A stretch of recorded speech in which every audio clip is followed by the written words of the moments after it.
Hello guys, my name is Abrar. এখন আম্মু ইগলা রান্না করে ডিমের কাছে ইগলা দিচ্ছে, দেখলেন তো গাইস?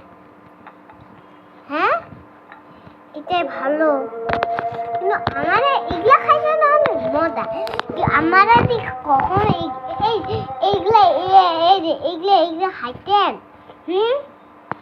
খাইনি, তাইলে আমরা এখন খাওয়াই দিই করে। দেখেন গাইস, আজকে আমরা খাচ্ছি কি। হ্যালো গাইস, দেখেন আজকে আমরা এগুলো খাচ্ছি না, মজা হবে। দেখেন আমি খাই দিচ্ছি আমাদের এরকম আগের মতোই। হ্যাঁ, এই দেখেন মজা